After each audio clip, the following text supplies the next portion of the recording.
Andrés, ¿qué tal? Este, bueno, esto de aquí en realidad es una de las maneras muy curiosas en las que se quiere, mejor dicho, en la que se ha cambiado entre comillas el manifiesto ágil. De hecho, el manifiesto ágil es muy propio de lo que es eh, software. Entonces, había servicios y productos que no calzaban mucho con ese manifiesto, ¿no? Como por ejemplo, habían, ¿cómo llamarles? Negocios que no tenían ni un bien ni un servicio, que simplemente era una especie de networking. Entonces, cuando tú decías que lo único que importaba era el producto funcionando o el software funcionando, en este caso, este tipo de empresas como Uber o Airbnb, que lo que hacen es conectar, no calzaban dentro de del manifiesto. Y así habían varias cosas que dentro del mundo moderno no calzaba el usar lo que se había escrito con antigüedad, ¿no? Porque el manifiesto ágil es del 2001. Entonces los negocios que salieron después no calzaban mucho con el manifiesto. Entonces hay dos intentos, o mejor dicho, hay dos formas actualizadas de ver la manera en la cual se concibe la agilidad, que es como una mejora del manifiesto ágil. Uno es el Modern Agile, o el agilidad moderna, y esta que es la última que salió, que es el corazón de la agilidad. Alistair Cockburn es uno de los que firmaron el manifiesto ágil. Entonces, justo por ello, él como que ha notado muchas cosas que están sucediendo dentro de la agilidad y decidió como que tratar de sintetizar todo ello, ¿no? Entonces, más o menos ese es el contexto de este tema. Bueno, te comentaba, ¿no? El manifiesto ágil pues viene del 2001, antes ya se hacía Agile desde hace buen tiempo, pero lo que pasa es que una vez que se comercializó el tema de la agilidad, salieron un montón de prácticas y herramientas. Y realmente son un montón. Mucho tiene que ver demasiado con el tema de software. Pero de tanto que se perdían en el camino de crear y crear y crear nuevas prácticas, como que se notaba que iban perdiendo la esencia de lo que te pedía el manifiesto ágil. De hecho, a pesar de que el manifiesto ágil sea muy de software, de todas maneras, dentro de los principios que tiene el manifiesto ágil, uno puede recopilar lo que realmente es esencial, ¿no? Parte de este problema sentía Alistair que, bueno, básicamente cuando llegas a aprender demasiado, se te olvida mucho los conocimientos básicos y se te olvida realmente la esencia de lo que has querido lograr o hacer. Entonces él decidió crear un marco de por sí, pero un marco no de trabajo, sino es un marco de reflexión que busque el regresar a volver a trabajar la parte básica de la agilidad. En otras palabras, esto es el regresar al inicio, entre comillas. Eso es a lo que se le llama, justo por eso le llama el corazón de la agilidad. De hecho, el nombre real es Agile no Kokoro, porque él lo piensa o él crea este marco en función de eso, de prácticas japonesas. Él notó el hecho de que las certificaciones de Scrum Master tienen como 104 objetivos por aprender.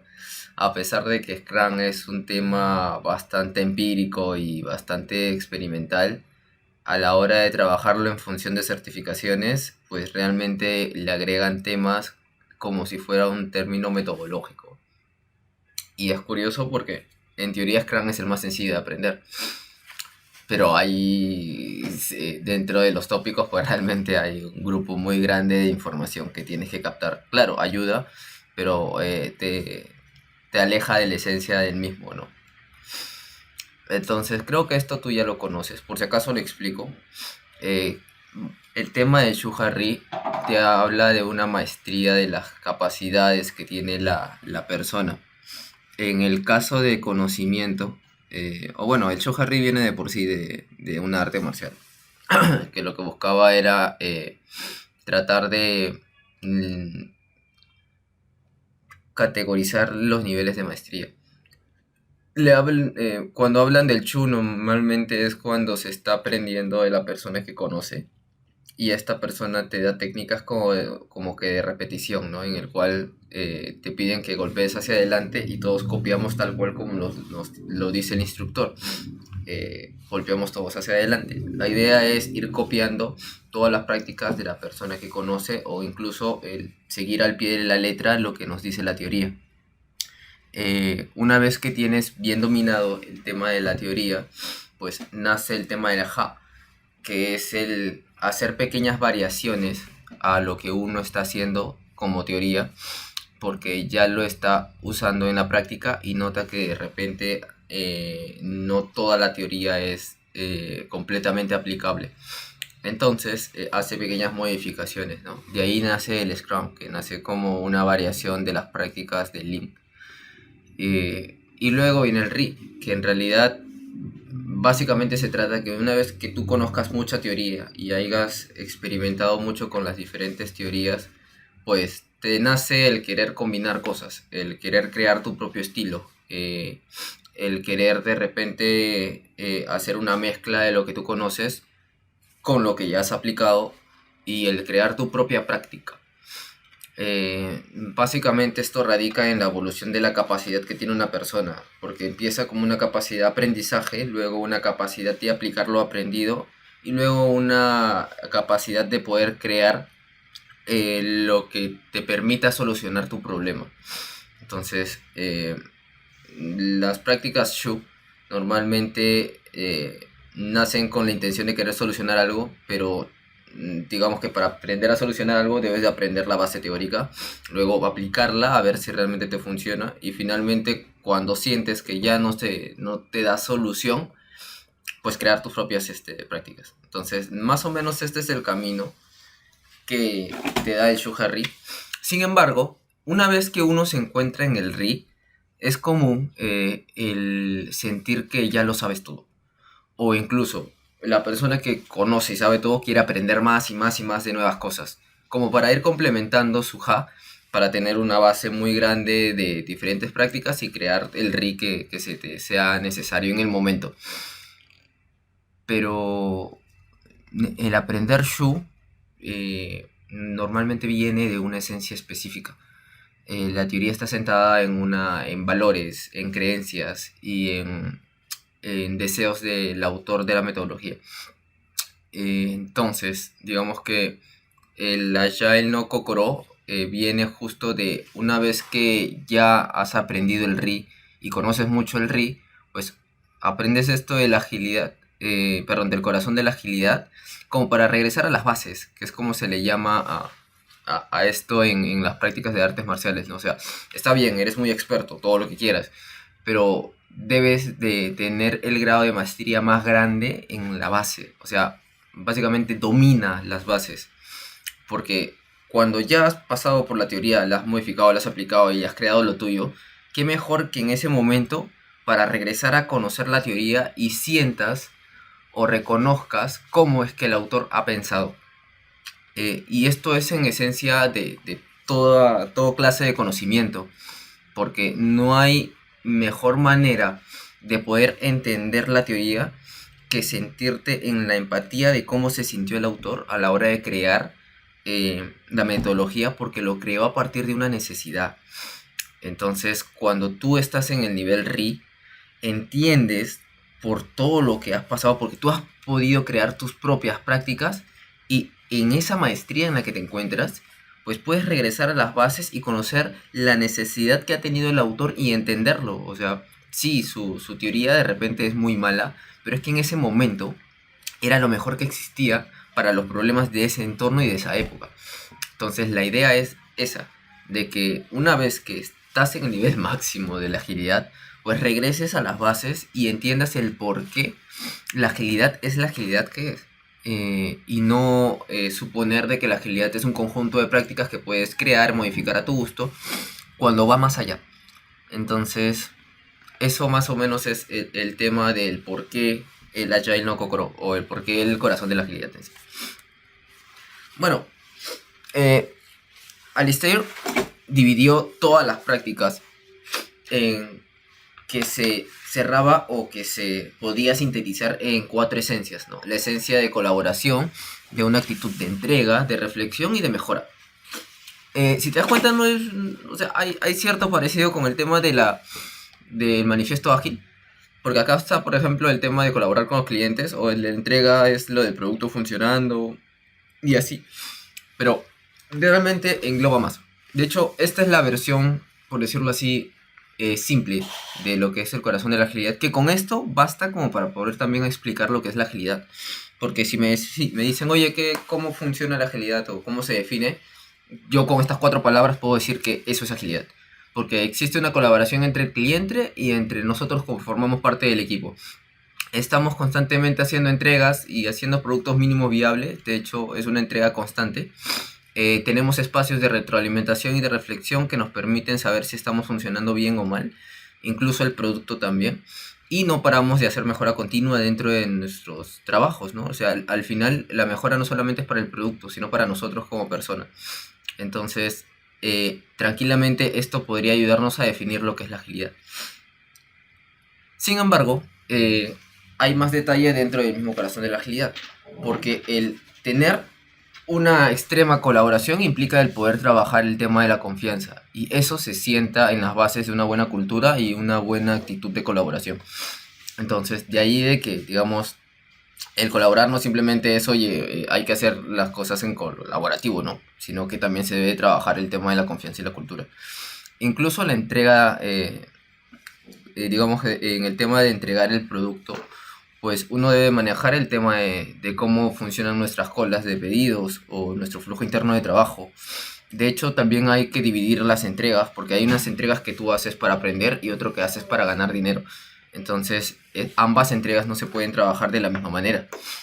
Luego está el tema de la reflexión, que sí, o sea, la reflexión de nosotros como personas lo vale, pero no podemos perder el foco del producto. Y dependiendo de digamos, del rubro en el que te encuentres, la mayoría de ellos necesitas datos y un histórico para poder hacer la reflexión.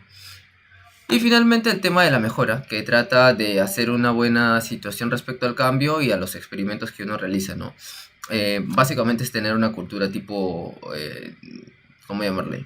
Una combinación entre Lean y Lean Startup. Bueno, Lean Startup es la palabra que podría buscar. Pero claro, o sea, si bien es cierto, esta información me ayuda y incluso se podría hacer una teoría de cada una de estas partes, pues sí, hay una teoría de cada una de estas partes. De hecho, depende mucho del rubro en el que estés, eso sí. De hecho, obviamente Alistair, que está metido en el tema de desarrollo de software, obviamente todos sus ejemplos son de desarrollo de software. Voy a tomar un poco de tiempo para explicar este punto, luego te comento los ejemplos que trajo Alistair. Pero digamos, no te concentres en esos ejemplos que no son muy del rubro, y voy a intentar como que darle un poco de énfasis a esto, ¿no? Bueno, el tema de la cultura, que no lo detalla Alistair, va más por un tema de cómo hacer de que el equipo de trabajo y la organización estén vinculados, ¿no? De hecho, normalmente él siempre recomienda el tema de tener bien claras las políticas y hacer un sistema de recompensas. Pero obvio, ¿no? Alistair no es la persona específica que conozca acerca de cultura organizacional.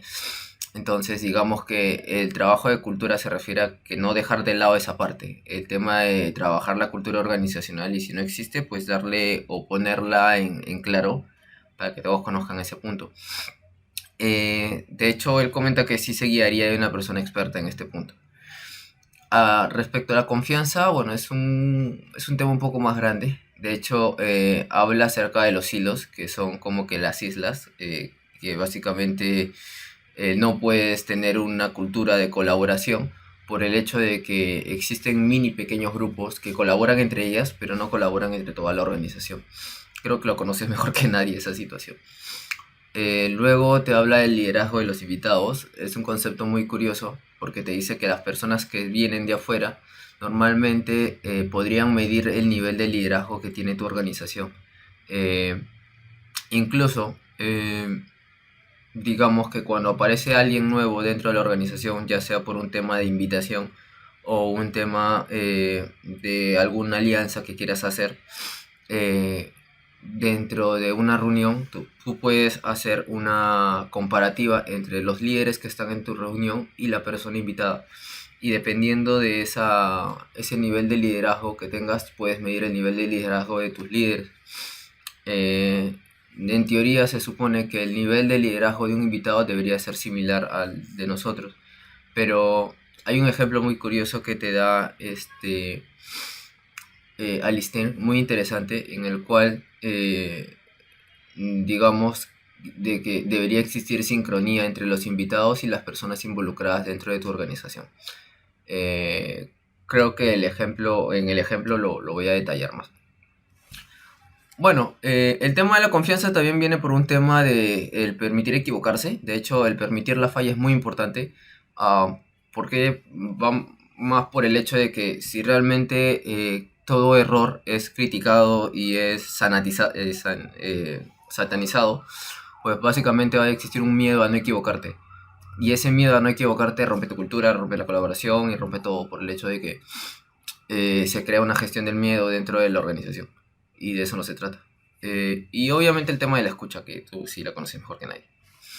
La colaboración no detalla mucho a Alistair, te habla de una práctica que él tiene que se llama cartas de colaboración. Sería interesante averiguar de ella, no la conozco, la verdad. Así es que tomemos la colaboración como un concepto tal cual, ¿no? Luego viene el tema de la entrega. Y sí, depende mucho del rubro.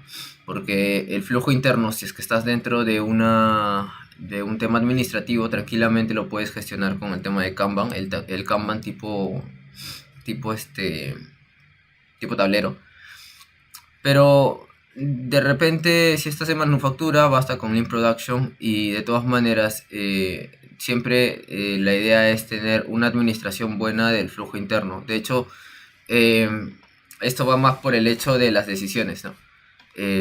Si yo tengo que hablar con X para que decida de Y, que decida T, que decida J, es decir, hacer un conjunto de colitas para saber o para tomar una decisión, entonces tú tienes un problema de flujo interno de decisión, en el que para poder tomar una decisión como organización, necesitas que, digamos, X personas en un tiempo excesivo tengan que tomar la decisión en conjunto. Entonces, no tienes un flujo adecuado. De hecho, lo normal sería que la toma de decisión tú la tengas detallada en una priorización de cuándo, cómo y quiénes van a tomar la decisión. Porque hay tomas de decisión que se toman en junta directiva, otras en asamblea general, y etcétera, etcétera, ¿no? Claro, la idea es de que todo sea visual. Dentro del tema de la entrega, bueno, creo que los detalles, el detalle que te da Alistair sí es muy interesante, entonces por ahí podría ver. Pero básicamente te habla de que sí, uno hace una entrega con el fin de experimentar. De experimentar qué es lo que uno tiene que mejorar para poder hacer el siguiente producto mínimo viable, ¿no? Pero uno debe de estar pendiente del conocimiento que vaya a absorber dependiendo de estos cuatro aspectos, ¿no? Aprender sobre el negocio y cómo este le afecta el hecho de hacer esta entrega, hacer un enfoque de tipo social en el que conoces las actitudes que tiene la persona a la hora de hacer esta entrega. Obviamente el tema del dinero y el tema técnico específico, ¿no? Que obviamente lo que te pide el cliente debe estar dentro de lo que técnicamente se puede hacer. Y bueno, no, la entrega de dinero literalmente es retorno de inversión. El hecho de que todo lo que hagas, la idea y siempre el enfoque va a ser en el tener lo más rápido posible el retorno de inversión. La reflexión, bueno, no hay mucho que mencionar. El análisis de datos pues viene más del rubro en el que estés, como te comentaba, porque tranquilamente puedes hacer análisis de datos de Community Manager o incluso análisis de datos de material dentro de un Lean Six Sigma, ¿no? Entonces sí depende mucho del rubro. Y bueno, en la introspección, Future Focus es una práctica de tipo Open Space, parecida. La idea de este punto es tener espacios de reflexión en sí, para mejorar como nosotros como equipo. Respecto al tema de mejora, bueno, no la tengo muy clara del todo. La idea es de que para poder lograr que las personas lleguen a tener el espíritu de mejora continua, la real, pues deberíamos medir, digamos, el cómo se encuentra en ese momento y a qué nivel de competencia deseamos aspirar, ¿no? Sobre todo en la competencia que se llama gestión del cambio. La actitud que tiene la persona frente al cambio se puede medir de una manera cuantitativa, bueno, no cuantitativa, sino cualitativa, en función del sistema por competencias desarrollada por el área de talento humano. Hay diccionarios de competencias.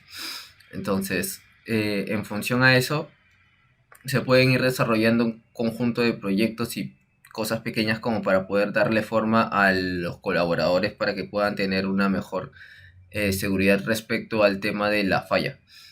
De hecho, justo por eso te habla de una seguridad emocional y trabajar pequeños cambios, ¿no? O sea, todo esto es un camino hacia el desarrollo para las competencias de las personas, en función del tema de cambio, obviamente, ¿no? Obvio, el hacer un montón de cambios siempre va a ser complicado. Y entonces el punto es de que si se está haciendo gestión del cambio, pues haya una manera limitada de poder realizarlo, ¿no? No el realizar cambios a cada momento. Al menos no mientras la organización no tenga las competencias o los colaboradores no tengan las competencias de ello. Pero en resumen, todo esto es colaboración, entrega, reflexión y mejora. Esto es más o menos lo que te trae Alistair como parte de su ejemplo. Los te hablan de que existe el tema de que hay una interrelación muy curiosa entre los usuarios, los diseñadores UI, los programadores y los business analytics, incluso los de QA, ¿no? Básicamente digamos que acá, por ejemplo, digamos que el usuario busca una necesidad específica, que quiere hacer algo en específico o que necesita algo en específico, pero a la hora de que le manda esta necesidad para que la diseñe UI, él espera o acá dice, bueno, me gustaría o desearía que la decisión del estilo del trabajo pues lo tenga el mismo usuario, ¿no? Que me lo diga desde un inicio. Eh, Antes de mandarme algo a hacer, básicamente él tiene una variedad de formas de pensar en qué estilo tendría, pero se le facilitaría la vida si es que el usuario o el sponsor te dijera cómo y simplemente lo desarrolla. De igual manera, ¿no? Esto genera una cola para el programador que tiene que hacerlo, que tiene que programar luego de conocer el estilo de la cámara, ¿no? El estilo de la interfaz. Entonces, el programador pues dice, oye, me gustaría que la decisión se tome ya, ¿no? Respecto al diseño que tenga que hacer el UI. Y igual, ¿no? Acá, por ejemplo, el tema de que el programador tenga que esperar la decisión del estilo, pues genera cola. Acá de igual manera el usuario manda una necesidad al Business Analytics y él pues menciona, oye, me gustaría que la decisión de las funciones que te gustaría pues las tengas claras, ¿no? Es decir, mandan una necesidad sin tener completamente clara la decisión. De hecho, eso igual vuelve a mandarse a los programadores, pero obvio, o sea, hasta que la necesidad del cliente sea validado, ellos ya han pasado el tema a Business Analytics, han creado algo que todavía no está validado y encima de eso lo van a mandar a la programación y digamos que la persona que programa, pues él hace el código, no hay problema, pero todo puede o hay posibilidad de que todo se tenga que volver a hacer por el hecho de que no tenían una buena decisión o no se ha validado una decisión del estilo y tampoco las funciones que debería tener el producto que le están pidiendo. Obviamente esto recae en testeo, ¿no? Porque ¿qué va a testear si todavía no la tienen clara la decisión? Esto genera lo que dice acá abajo, ¿no? O sea, errores cada 5 o 10 entregas. Justo por el hecho de que no se ha tomado una buena decisión desde el inicio. De hecho, más tiene que ver con el flujo, ¿no? El flujo de necesidades está hacia la derecha, cuando debería ser al revés. Sin embargo, las organizaciones en teoría que hacen esto al revés, pues mandan lotes y lotes y lotes de una manera bastante agria. La idea de la agilidad pues es conocida, el hecho es de que el flujo continuo genera de que se trabajen lotes pequeños y conforme se va avanzando los lotes pequeños pues se va haciendo a una velocidad curiosa el hecho de poder llegar a tener lotes grandes. Es bastante conocida esta parte, ¿no? Bueno, lo de entrega, estos gráficos creo que ya los conoces, es de respecto de esta línea roja habla del costo, básicamente que mientras más tiempo te demores en poder, digamos, lograr el producto, eh, va a ser digo, el tema del cambio va a ser un poco más ajustado, ¿no? Se refiere al hecho de que esta línea es de conocimiento, básicamente el trabajo por mucho tiempo sobre algo específico, eh, mm, digamos que no te va a permitir el saber qué va a suceder con tu producto porque te has dedicado a trabajarlo tanto tiempo sin mandarlo al mercado. Entonces, cuando llega al mercado, obviamente el aprendizaje va a ser grande, pero los costos van a ser grandes también. El costo del cambio, ¿no? El tener que volver a hacer todo esto. Respecto a temas un poco más de tipo experimental, normalmente mandan al mercado desde una buena vez el trabajo y esto les permite aprender rápidamente, ¿no? Y así constantemente. Esta gráfica creo que ya la conoces. Pero sí, o sea, los costos son, digamos, desde el inicio, pero obviamente hay un retorno de inversión respecto a este tema. Entonces esto es como un lanzamiento de entrega constante para aprender, que en el camino se va regresando con el tema del retorno de inversión. Entonces sí, el conocimiento es mayor y el aprendizaje también es mayor. Esto es algo muy curioso. Había una parte en la que te decía entrega para aprender, para conocer acerca de la situación social, ¿no? Del contexto que tenga el cliente contigo. Y este, esto es un texto automatizado de un bot que básicamente le dice escribe sí o no para poder saber si quieres una pizza. Bueno, acá el pata usa para bromear, ¿no? O sea, voy a llamarte esto de acá, ¿no? Obviamente el bot le responde de manera automatizada, pero por favor no confirme o rechace, no me vas a perder el tiempo. Y acá le sigue troleando, pues, ¿no? El pata. Al final aparece el hombre, la persona y dice, oye, mira, el sistema automático ya no funciona, ¿no? Entonces soy yo, soy una persona, gano un sueldo mínimo, dime si quieres la pizza o no. Entonces acá más o menos lo que trata de decir es, sí, deberías revisar cada cierto tiempo el tema de tu parte automatizada como para conocer el impacto social que vaya a tener. En fin. No hay mucho que hablar de esto, o sea, Alistair no te da buenos ejemplos respecto al tema de la entrega. El retorno de inversión te manda una fotito. Supongo que él tiene el cómo explicar esto, pero esto normalmente hace referencia al hecho de que tienes un proyecto que la idea es que sea autofinanciado, y como es autofinanciado, pues los costos que haces tú normalmente vienen de tu bolsillo hasta cierto punto en el que se empieza a generar ganancias, ¿no? La idea es ir avanzando hacia eso, hacia tener ganancias, pero más no te dice. Bueno, no sé si tú conozcas esto, pero escuché en algún momento esto de la teoría X y la teoría Y, que te habla de un equipo o un grupo que está bajo el comando y el control de alguien y tratan de trabajar, digamos, en función de tener un equilibrio entre el apatismo y el conflicto para poder llegar a llegar a la zona de la teoría Y, que básicamente es un trabajo de motivación, de energía y innovación.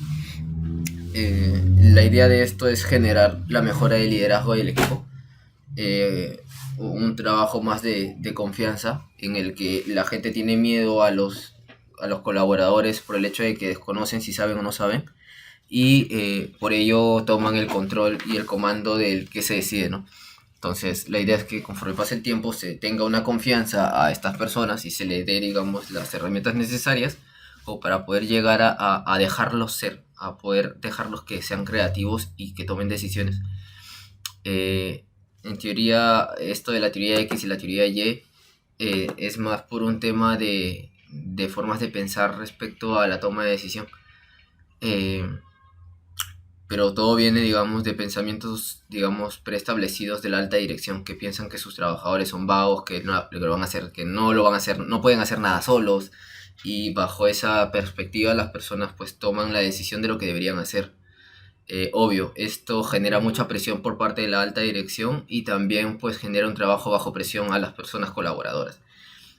Igual, la teoría Y te habla de un equipo autónomo en el cual las personas están motivadas por el hecho de que tienen autonomía en sí. Digamos de que en este punto los directivos ven a estas personas como consejeros más que como mano de obra, y entre ellos interactúan entre la dirección y el área específica como para poder compartir conocimientos e incluso el tomar las decisiones en conjunto. eh, digamos de que esta parte de la chamba es un tema más creativo, entonces pones en trabajo mucho el lado creativo de tu cerebro.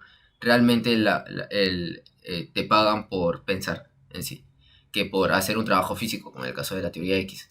Entonces, más o menos, ese es el tema de la teoría y se refiere mucho al tema de esto de la confianza, ¿no?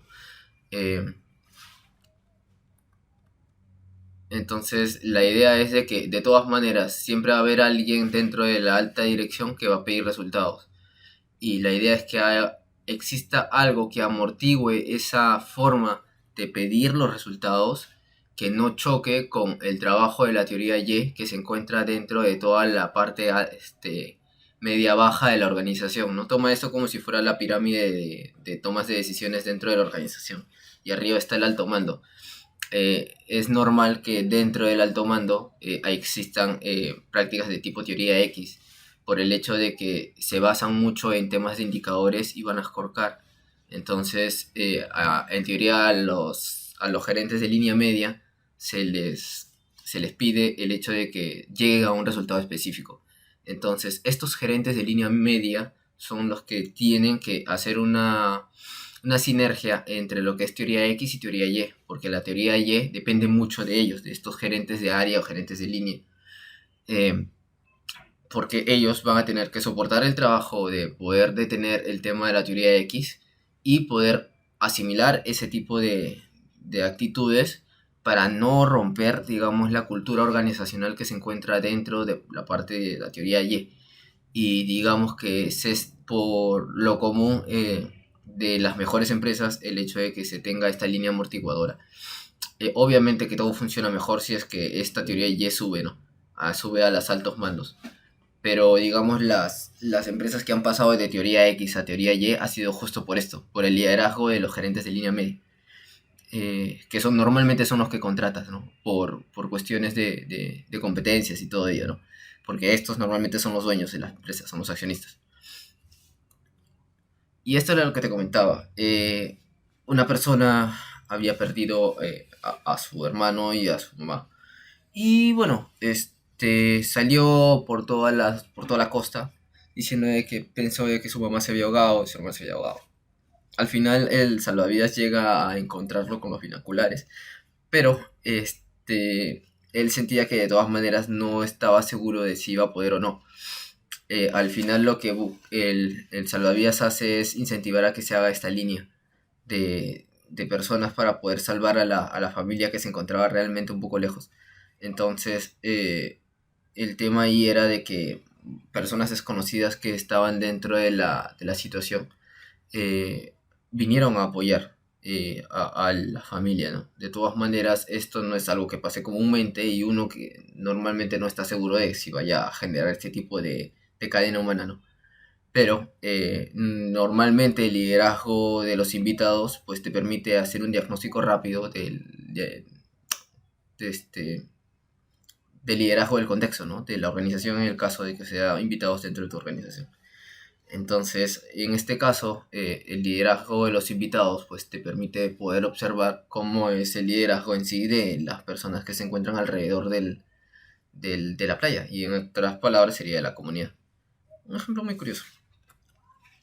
Bueno, lo de las cartas de colaboración no las conozco, sinceramente no las conozco. Bueno, los espacios de reflexión, no hay cosa nueva que te dé Alistair. Normalmente esto tiene más que ver con la retrospectiva. Desconozco el método Delta Delta. Sinceramente lo desconozco. Sería interesante poder conocer acerca de esto. Esta es una manera de forma de trabajo del corazón de la agilidad. No la recomiendo, sinceramente. Pero bueno, es que hay una parte comercial respecto al corazón de la agilidad, ¿no? Que,